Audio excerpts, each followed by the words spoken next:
제가 이제 근무했던 이 CTS 기독교 TV하고 우리가 이제 기독교 방송국 하면 이제 큰 방송국이 두 군데가 있죠. CTS 기독교 TV, 그다음에 CBS 기독교 방송국 이렇게 두 군데가 큰 메인 방송국이라고 할 수가 있는데 많은 프로그램이 있습니다. 많은 프로그램 중에서 가장 시청률이 높은 프로그램은 CTS에서는 내가 매일 기쁘게, 그리고 CBS는 새롭게 하소서라는 프로그램이 다른 프로그램을 다 합친 것보다도 시청률이 이 한 프로그램이 너무나 시청률이 높습니다. 왜냐하면 간증 프로그램이기 때문에 시청률이 높은 것이죠. 내가 만난 하나님을 은혜로운 간증을 통해서 전하는 시간이기 때문에 신앙의 깊이와 연령에 관계없이 그래서 시청자들이 모두 공감할 수 있는 신앙 간증 프로그램이기 때문에 상당히 시청률이 높습니다. 간증하는 그분의 이야기가 나와 우리의 이야기로 공감이 있게 되고, 간증이기 때문에 더욱더 가슴에 와닿아서 진실된 그런 간증하는 분의 마음이 우리에게 다가오게 되는 것이죠. 여러분도 우리가 직장과 사업터, 그리고 이웃, 그리고 우리 가정에서 수많은 사람 속에서 우리가 이 땅의 삶을 살 때 많이 살아야 100세 정도 이렇게 살게 될 것인데, 이 땅에서 살면서 여러분에게 어떤 신앙의 간증이 있습니까? 사랑하는 성도 여러분께 우리가 만약에 CTS에 내가 매일 기쁘게 내맥이라고 하는데요, 담당 PD가 우리 교회에 와가지고, 아니면 CBS에서 새롭게 하소서의 그 PD가 와서 우리 성도분에게 사랑하는 성도 여러분, CTS 기독교 TV에 내가 매일 기쁘게 새롭게 하소서에 출연하셔서 간증을 하셨으면 좋겠다라고 부탁을 한다면 여러분 어떤 간증을 하시겠습니까? 내가 어릴 때부터 교회 모태신앙이거나 교회를 다닌 모태신앙이거나 아니면 저처럼 안 모태신앙으로서 극적으로 예수님을 만나거나 상관없이 우리 모두에게는 예수님을 만난 모두의 간증이 있습니다. 오늘 사도 바울의 간증을 통해서 오늘 교훈의 질문은, 우리의 간증은 전도 대상자에게 어떻게 전해야 할까요에 대한 교훈을 살펴보고자 합니다. 오늘 질문이 뭐라고요? 우리의 간증은 전도 대상자에게 어떻게 전해야 할까요에 대한 교훈을 살펴보고자 합니다. 우리의 간증이 전도 대상자들에게 간증을 하게 될 것인데 어떻게 전해야 할까요? 간증은 어떻게 우리가 하는 게 좋을까요?에 대한 교훈을 얻고자 합니다. 자, 22장 이렇게 보게 되는데요. 우리 주일 말씀이 21장인데 사도 바울이 두로에서 7일 동안 제자들과 함께하고, 이어서 빌립 집사의 집에 있으면서 빌립 집사의 딸 4명이 사도 바울에게 예언을 하게 되어 있습니다. 마지막으로 선지자 아가보가 사도 바울에게 뭐라고 하냐면, 이 두로에 있는 제자들, 빌립 집사의 4명의 딸, 그리고 선지자 아가보를 통해서 성령이 바울이 예루살렘에 가게 되면 큰 환란이 있을 것이다 라고 예언을 하게 됩니다. 바울은 그걸 알면서도 자신의 그 사명은 큰 환란과 핍박이 있을 것이고, 자신은 반드시 예루살렘을, 그리고 그 이후에 로마에 가게 될 것이라는 사명이 있기 때문에 성령이 예언을 함에도 불구하고 바울의 사명이 예루살렘으로 그의 발걸음을 인도하는 걸 볼 수가 있습니다. 근데 예루살렘에 와보니까 예전에 에베소에서 바울을 반대하고 바울의 복음을 적대시했던 그 유대인들이 예루살렘에 와서 바울이 이방인의 그런 성전의 뜰에 바울이 성전에 이방인을 데리고 성전에 갔다라고 누명을 씌워가지고 군중들이 소동을 일으켜서 바울을 죽이려고 구타하는 사건이 있게 됩니다. 그랬을 때 천부장이 자기 군사를 데리고 와서 바울을 극적으로 구하게 되고, 자기 변론을 하지 못한 바울은 천부장에게 요청을 합니다. 내가 이 군중들에게 내가 전할 말이 있으니까 말을 하게 해달라라고 이렇게 요청을 하는 것이죠. 자, 그러면서 그 군중들에게, 성난 군중들에게, 바울을 죽이려고 하는 그 군중들에게 바울이 22장 1절에 이렇게 전하고 있습니다. 22장 1절 한번 같이 있습니다. 시작. 부형들아, 내가 지금 여러분 앞에서 변명하는 말을 들어라 라는 겁니다. 바울은 지금 피멍이 들어있고 구타를 당해서 피멍이 든 얼굴로 층대 위에 서서 성난 군중에게 이렇게 말을 하게 됩니다. 그는 비록 사슬에 매여 있고 그는 얼굴이 피투성이가 되어 있지만 하늘의 권세로서 당당하게 청중들에게 압도하는 말로 지금 전하는 것을 볼 수가 있습니다. 부형들아, 내가 지금 여러분 앞에서 변명하는 말을 들어봐라 라는 것입니다. 그의 거룩함, 바울의 거룩함과 주님의 영광을 비추는 성령의 충만함으로 그가 다메섹에서 맞는 부활하신 예수님의 간증을 이렇게 전하게 되는 것이죠. 여러분 22장 1절에서 5절까지 이렇게 한번 묶어보십시오. 간증은 어떻게 하는가? 우리의 간증은 전도 대상자에게 어떻게 전해야 할까요? 첫 번째는요, 나는 예수님 믿기 전에 이런 사람이었습니다 라고 시작한다는 거죠. 뭐라고요? 나는 예수님 믿기 전에 이런 사람이었습니다. 모태신앙이든 나중에 전도를 돼서 교회 오든 상관없이 예수님 믿기 전에 나는 이런 사람이었습니다 라고 1절에서 5절까지 바울은 자신의 태생, 성장, 교육, 그리고 예수님 믿기 전에 그 예수님을 믿는 사람을 때려잡는 사람이었다, 악한 존재였다라고 자신이 간증하고 있습니다. 22장 3절 같이 있습니다. 22장 3절 시작. 나는 유대인으로 길리기아 다수에서 났고 이성에서 자라 가마리알의 문화에서 우리 조상들의 율법의 엄한 교훈을 받았고 오늘 너희 모든 사람처럼 하나님께 대하여 열심히 있는 자라. 나는 유대인으로 다수에서 태어났고 이 다수에서 자라서 그 다음에 가마리알 문화에서 조상들의 율법의 엄한 교훈을 받았고 오늘 너희들 모든 사람처럼 하나님에 대해서 바리새인으로서 열심히 있는 자였다. 그러면 4절에 내가 이 돌을 받게 하여 사람을 죽이기까지 하고 남녀를 결박하여 옥에 넘겼고 5절에 이에 대제사장들과 모든 장로들이 내 증인이다. 내가 너희들처럼 예수 믿는 사람을 때려잡는 사람이었다. 또 내가 그들에게서 다메섹 형제들에게 가는 공문을 받아가지고 그 시리아에 있는 다메섹까지 가서 거기 있는 자들에게 결박하여서 예루살렘에 끌어다가 형벌을 받게끔 하는 그런 악한 존재가 나였다. 예수님 믿기 전에 나는 이런 사람이었다라고 바울이 5절까지 이야기하고 있습니다. 자, 두 번째는요. 우리의 간증은 전도 대상자에게 어떻게 전해야 될까요? 간증 두 번째는요. 6절에서 11절 이렇게 한번 묶어보세요. 6절에서 11절에 나는 예수님을 이렇게 믿게 되었습니다 라고 이렇게 간증하는 것이죠. 우리가 간증을 할 때 세 단락으로 나눕니다. 우리가 복음의 전도 대상자들에게 복음을 전할 때 우리가 예수님 믿기 전에 나는 이런 사람이었습니다. 그리고 나는 예수님을 이렇게 믿었습니다 라고 6절에서 11절에 이렇게 하죠. 죄악 속에 있는 바울을 일방적으로 찾아오신 예수님을 간증하면서 나는 예수님을 이렇게 믿게 되었습니다 라고 말씀합니다. 여러분 6절 7절이 굉장히 중요한데요. 6절 7절 같이 있습니다. 시작.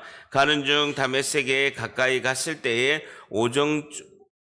호련히 하늘로부터 큰 빛이 나를 둘러 비침해 내가 땅에 엎드려져 들으니 소리 있어 이르되 사울아 사울아 내가 왜 나를 박해하느냐 하시거니라는 것이죠.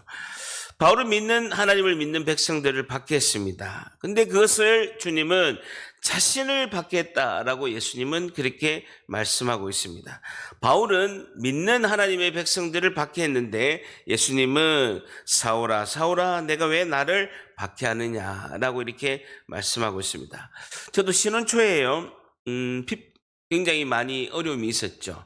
어려움이 있어서 굉장히 힘든 신혼초에 이제 시간을 보냈는데 우리 아내의 친구가 부산에 있어 큰 교회 주일학교 교사를 다니는데 초등부 교사를 하면서 저희를 이렇게 전도를 한 거예요. 그래서 제 신혼집에 엄청 찾아와서 전도를 했습니다. 그래서 이름이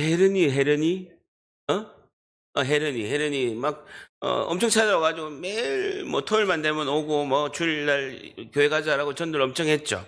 그때마다 이제 저 아내는 집 안에 있으면서 아파트 배를 막 놀려는 거를 문을 안 열어준 경험이 꽤 많습니다. 거의 안 열어줬죠. 열어주지 않고 뒤에서 조용해라. 벨 눌린다. 헬렌이 왔다. 없는 척 하자. 조용히 해라. 라고 이렇게 해가지고 한참 있다가 그래도 한 2, 30분 있다가 이렇게 가는 그런 거를 해서 되게 미안했어요. 근데 우리가 예수 믿고 저희들이 전도할 때 똑같이 하고 있더라고요. 막 아파트 단지 가가지고 벨 누르고 또 이렇게 토요일 되면 막 전도하면서 또 이제 뭐 이렇게 핍박도 받고 그런 이제 그 친구의 모습이 우리의 모습인 걸 볼 수가 있고 뭐 저는 부목사 때는 뭐 하루에 8가정을 신방해야 되니까 장기 결석한 분은 이제 뭐 집 앞에서 수도 없이 찾아가고 또 안에 계시는데 핸드폰 소리도 들리는데 문을 안 열어준 그런 것도 이제 많이 경험을 했죠. 우리가 이제 무시하고 멸시한 예수님이 우리를 너무나 사랑하셔서 우리를 찾아오신 것처럼 바울을 찾아온 것을 볼 수가 있습니다. 8절에 보게 되면요, 그 찬란한 영광의 빛 앞에서 꼬꾸라져서 회개하고 자신의 잘못을 인정하면서 외친 바울의 그 한마디가 주님 누구시니까? 라고 고백하고 있습니다. 8절에 보게 되면 예수님 누구십니까? 인생에 있어서 가장 본질적인 질문은 단 하나입니다. 예수님, 나에게서 예수님은 누구십니까? 라는. 인생에서 가장 중요한 본질적인 질문은요, 우리가 평생 신앙생활 하면서 질문해야 될 것은 단 하나, 예수님은 나에게서 누구십니까? 라고 바울은 빛 가운데 부활하신 예수님을 만나고 첫 질문을 그렇게 하게 됩니다. 근데 예수님의 답은요, 내가 박해하는 나사렛 예수라라고 이렇게 말씀하고 있습니다. 바울은요, 예수님을 믿는 자들을 박해했습니다. 왜냐하면 이 땅을 구원할 메시아는 다윗과 솔로몬과 같은 엄청난 능력을 가진 왕이어야 되는 거예요.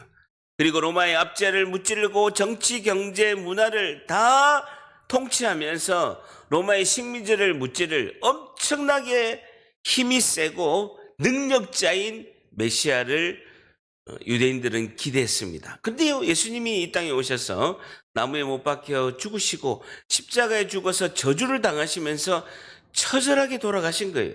아니, 그분이 메시아라니, 그분이 우리를 구원할 그리스도라니 말이 안 된다라고 해서 예수님을 믿는 자들을 박해한 것이 사도 바울입니다. 제가 주일 설교 때 말미에 이런 이야기를 했습니다. 패션 오브 크라이스트라는 그 영화의 멜 깁슨이라는 그 감독이 세계적인 대배우고 감독임에도 불구하고 그가 만든 곧 이제 부활이라는 영화가 또다시 나온다고 합니다. 그가 그 영화에서 출연해서 딱 하나 나왔는데 자기의 그런 모습이나 얼굴이나 몸이 나온 것이 아니라 예수님을 십자가에 못 박는 그 로마의 병사의 그 손으로 멜 깁슨 감독이 출연하게 된 것이죠. 여러분, 우리의 신앙의 가장 중요한 출발점은 2000년 전에 예수님을 십자가에 못 박은 로마의 병사가 우리라는 것입니다. 시간과 공간을 초월해서 우리의 죄를 대신해서 우리가 예수님을 죽인 그 살인자 중에 살인자가 우리라는 것이 신앙의 첫 발걸음이라는 거예요. 그것을 인정하는 것이 너무나 중요하다는 거예요. 그것을 항상 생각하고 기억하는 것이 신앙에 있어서 너무나 중요하다는 거예요. 예수님이 십자가에 2000년 전에 죽으신 것이 성경에 있는 내용이고 그것이 나의 삶과 전혀 상관이 없다. 예수님의 십자가와 예수님이 3일 만에 부활하신 그 사건이 내 삶과 전혀 관계가 없다. 아무 일이 나지 않습니다. 아무 일이 나지 않는다는 것이죠.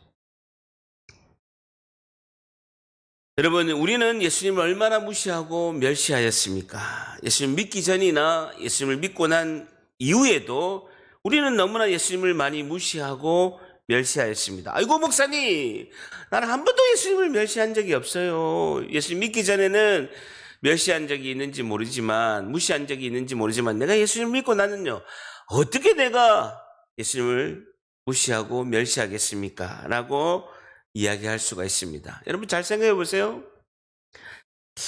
우리가 예수님을 믿고 구원의 은혜를 받고 교회를 열심히 다니고 교회에서 헌신하고 봉사를 하고 있습니다. 우리는 예수님을 무시하고 멸시한 적이 없나요? 잘 생각해 보세요. 예수님을 무시하고 멸시했다는 것은 뭡니까? 내가 예수님 필요할 때만 예수님 찾고 정작 예수님이 나를 필요할 때는요, 예수님을 모른 척하는 경우가 너무나 많다라는 것입니다.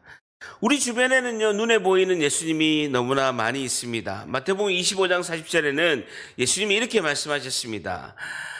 너희가 여기 내 형제 중에 지극히 작은 자 하나에게 한 것이 곧 내게 한 것이다 라고 예수님은 직접 말씀하고 있습니다. 지극히 작은 자에게, 부족하고 연약하고 힘든 자들에게, 때로는 고집불통이고 우리가 복음을 전하려고 하면 들으려고 하지 않는 자들에게도 예수님은 우리를 그들에게 보내주십니다. 우리가 그들을 무시하고 모른 척 한다면 우리가 예수님을 모른 척하고 무시하고 멸시한 것과 똑같다라는 것이죠. 우리 예수님 믿기 전에도 어떻게 했습니까? 우리를 전도한 자들이 있습니다. 부모님일 수도 있고요, 우리 이웃일 수도 있고 많은 사람일 수도 있습니다. 그럼에도 불구하고 그들이 전한 그 복음의 말씀을 무시했다라는 것은 예수님을 무시하고 멸시한 것과 동일한 것이다라고 할 수가 있습니다. 자, 세 번째요. 우리의 간증은 전도 대상자들에게 어떻게 전해야 될까요? 세 번째는요, 나는 예수님을 믿고 이렇게 변했습니다 라는 것이죠. 예수님을 믿고 이렇게 변했습니다 라는 것입니다. 세 번째, 자 10절에 보게 되면요, 주님 무엇을 하리까? 줄자 보세요. 주님 무엇을 하리까? 이것이 내가 이르되 주님 무엇을 하리까? 이것이 내가 예수님을 믿고 이렇게 변하게 되었다라는 것이죠. 바울은 이방인의 선교를 위해서 사명을 받고 변화되어서 그 사명을 잘 감당하게 됩니다. 여러분, 우리는 집사로 또 권사로 교회를 봉사하고 주일날 수요 이렇게 예배, 새벽 예배, 셀 예배에서 한 영혼을 살리기 위해서 생명사역을 우리는 하고 있습니다. 여러분, 우리의 간증은요, 주어는 반드시 예수님이 되어야 됩니다. 우리는 조연이에요. 조연 배우라고요. 나는 조연 배우고 예수님이 주인이 되고, 결론은 우리가 예수님께 영광을 드려야 되는 것이 간증이다라는 것이죠. 간증은 자신의 이야기이기 때문에 설득력이 있고 진실성이 담겨져 있다라는 것입니다. 여러분, 스스로에게 한번 질문해 보세요. 여러분도 바울처럼 아니면 설교하는 우리 이렇게 담임 목사처럼 간증이 준비되어 있습니까? 우리 간증의 목적은요, 우리가 첫사랑을 잊지 말고 초심으로 늘 하나님께 영광 드리는 겁니다. 아까 세 가지를 말씀드렸죠. 첫째는 예수님 믿기 전에 저는 이런 사람이었습니다. 모태신앙으로 하더라도 진정으로 예수님 믿기 전에는 내가 예수님을 무시하고 멸시하고 내가 주인이 돼서 이렇게 살았던 나입니다. 두 번째는요, 나는 예수님을 이렇게 극적으로 믿게 되었습니다. 세 번째는 나는 예수님을 믿고 이렇게 변했습니다 라고 하는 것이 간증이죠. 여러분, 우리에게 간증이 없다면 그 이유는 무엇일까요?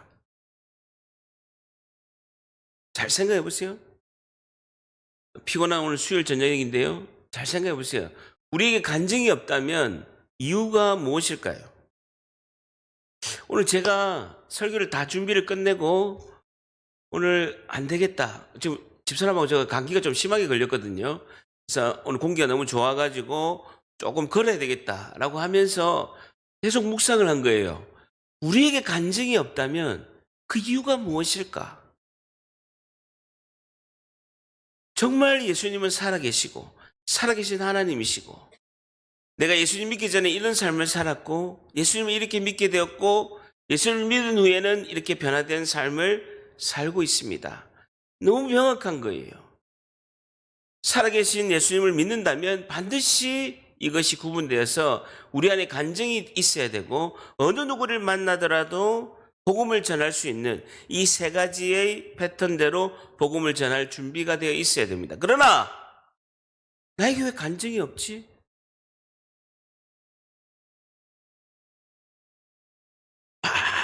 그 불같은 어떤 특별한 경험이 간증이 되어야 되는 것이 아니라, 나에게는 왜 간증이 없지? 한번 여러분 생각해 보셨습니까? 제가 쭉 걸으면서 묵상을 해보니까 이런 생각이 들었습니다. 제가 우리 목양실에 보면요, 딱 들어간 입구에 보면 뭐가 있습니까? 한 번도 안 왔습니까? 왜? 네스프레소 커피 머신기가 있습니다. 이게 제가 우리 집에는요, 잘 몰라가지고 제가 당근마켓을 안 지가 얼마 안 됐는데 옛날에는 다 새로 사야 돼서 20몇만 원 주고 우리가 가서 네스프레소 머신기를 이렇게 샀습니다. 근데 우리 2층에 있는데 양육할 때는 좀 불편해서 제가 항상 생각을 가지고 있었던 거예요. 모양실에도 네스프레소 머신기가 좀 있으면 좋겠다라고 제가 묵상을 한 거죠. 근데 그걸 사려고 당근마켓에 이제 알아보고 있는데 저희 기준이 있는 거예요. 저는 어떤 기준이 있었냐면 당근마켓에 내놓은 사람이 보면 그분들의 기준이 있더라고요. 이제 포장도 안 뜯은 거는 최소 15만 원에서 싸게 해야 13만 원. 그리고 조금 이제 양호한 것은 보통 9만 원에서 10만 원. 당근 안 합니까? 보통 이렇게 기준을 가지고 있더라고요. 저희 기준은 뭐냐면요, 7만 원이에요. 그리고 3년 미만 돼야 되는 거예요. 왜? AS가 3년까지는 2년인가 3년까지 되기 때문에 한 2년 정도 된 7만 원 기준으로 제가 딱 기준을 잡은 거예요. 그런 게 있나 안 나오지. 계속 9만 원, 10만 원 나오는데 제가 기준을 딱 가지고 있는 7만 원은 안 나오는 거예요. 그것도 2년 미만으로 된 것이 7만 원이 안 나오는 거예요. 그래서 계속 9만 원을 올린 사람한테 제가 당근을 하는 거예요. 2만 원만 깎아주면 안 될까요? 안 되는데요. 만 원은 가능한데 2만 원은 안 됩니다. 저는 꼭 7만 원으로 사고 싶습니다. 7만 원이라면 오늘 당장 지금이라도 가가지고 가지러 가겠습니다. 안 되는데요. 그렇게 기준을 잡은 거예요. 그러니까 거래가 안 되는 거예요. 거래가 안 될 수밖에. 하나님도 마찬가지입니다. 내가 경계의 선을 딱 그어 놓습니다. 하나님, 요 정도는 해주셔야 돼요. 요 정도는 해주셔야지 제가 하나님께로 가까이 갈게요. 제가 경계를 딱 그어 놓는 거예요. 근데 하나님께서는 9만 원, 나는 7만 원. 접촉점이 없으니까 안정이 없는 거예요. 거래가 안 되는 거예요. 하나님과의 아름다운 이야기가 간증이잖아요. 하나님과의 아름다운 이야기가 간증이잖아요. 하나님이 9만 원 하면 9만 원 가야 돼요. 10만 원 하면 10만 원 가야 돼요. 근데 내가 7만 원 아니면 못 하겠습니다. 간증이 없는 거예요. 거래가 안 되는 거예요.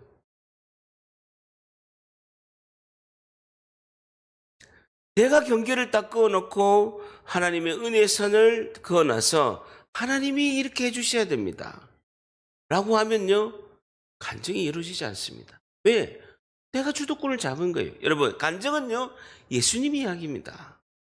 나와 예수님의 러브스토리 이야기가 간증이에요. 그분이 나를 위해서 죽으셨다는 거예요. 근데 그분을 죽인 사람이 십자가에 못 박은 그 주인공이 나라는 거예요. 이게 간증의 핵심이에요. 여러분, 간증은요, 내가 예수님 믿어서 돈 많이 벌고 좋은 집 싸게 살고 내가 진급하고 대박 나가지고 장사 잘 되고 이거 간증이 아니에요. 간증의 핵심은요, 반드시 예수님을 드러내야 돼요. 잘 먹고 잘 사는 것이 간증이 되면요, 절에 다니는 사람이랑 성당 다니는 사람은 뭐가 달라요? 호랑개배 그거하고 뭐가 다릅니까? 아무것도 다른 게 없는 거예요. 우리의 간증의 핵심은요, 예수 그리스도의 사랑을 드러내야 되는 거예요. 예수님이 영광을 받아야 되는 거예요. 내가 선을 딱 그어버리면요, 그것으로 주님이 들어오셔야 내가 주님을 인정하겠습니다라고 하게 되면요, 간증이 없게 되는 것입니다. 내가 예수님의 기준으로 가야 되는 거예요. 때로는 주님이 희생을 해라. 때로 주님이 더 다가와라. 주님의 기준 안에 우리가 들어가야 우리의 간증이 있다라는 것이죠.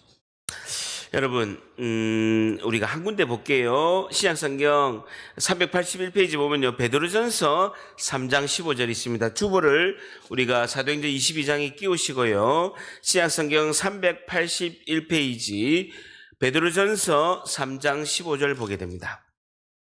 381페이지 찾으시고요. 베드로전서 3장 15절, 베드로전서 3장 15절 같이 읽습니다. 시작. 너희 마음에 그리스도를 주로 삼아 거룩하게 하고 너희 속에 있는 소망에 관한 이유를 묻는 자들에게 대답할 것을 항상 준비하되 온유와 두려움으로 하고 대답할 것을 항상 준비하되 줄쳐보세요. 너희 마음에 그리스도를 주로 삼아 줄쳐보세요. 예수님을 나의 주임 삼는 것, 그리고 모든 사람 앞에서 거룩하게 하고 예수님을 주인으로 삼고 모든 사람 앞에서 거룩한 분으로 그분을 인정하고 알려야 되는 것입니다. 그러면서 너희 속에 있는 소망에 관한 것을 이유를 묻는 자들에게 어떻게 해서 이렇게 얼굴이 밝으세요? 그렇게 힘든데, 그래 어려움이 있었는데 어떻게 이렇게 얼굴이 환하세요? 어떻게 엘리베이터 안에서 이렇게 인사를 많이 하고 이렇게 환한 얼굴을 가지고 계십니까? 어떻게 이렇게 기쁘세요? 항상 기쁘시네요. 항상 웃고요. 그럼 이야기하는 거예요. 대답할 것을 항상 준비해야 돼. 대답할 것을 우리의 간증을 준비해라라고 베드로전서 3장 15절에 이야기하고 있습니다. 저는요, 세탁소 가도 목사라고 하고요. 오늘도 야구르트 아줌마한테 제가 커피 하나 샀거든요. 근데 결제하면서 목사님 새해 복 많이 받으세요. 제가 목사인 걸 다 알아요. 우리 교회만 아는 게 아니고 다 알아요. 광고를 안 해도 아는 거예요. 왜냐? 어떤 접촉점이 있을 때 제가 목사라고 밝혔거든요. 맞죠, 상희 집사님? 상희 집사님도 제가 어떤 일이 있을 때 제가 목사입니다라고 제가 밝혔죠. 항상 준비하되라는 것입니다. 우리가 너희 줄쳐보세요. 너희 속에 있는 소망이라는 거예요. 여러분, 너희 속에 있는 소망이 뭡니까? 영생의 생명이죠. 천국 가는 기대죠. 우리 안에 있는 영생, 하나님 주신 영원한 생명, 천국에 관한 그런 소망을 말하는 것입니다. 여러분, 불신자들은요, 아직 전도 대상자들은 성령의 은혜가 없습니다. 그러니까 이성적인 논리, 생각과 우리의 관심에 있는, 그러면서도 우리에 대해서 관심 있는 질문을 많이 하게 됩니다. 그럴 때 묻는 자들에게 대답할 것을 항상 준비해라 라는 것입니다. 재판에서 변호하듯이 항상 준비를 해라 라는 것입니다. 그러면서 온유와 두려움으로 하고 줄쳐보세요. 온유, 하나님의 그런 겸손과 신뢰, 두려움, 하나님을 존경하고 경외하는 마음을 우리가 간증할 때 해야 된다는 겁니다.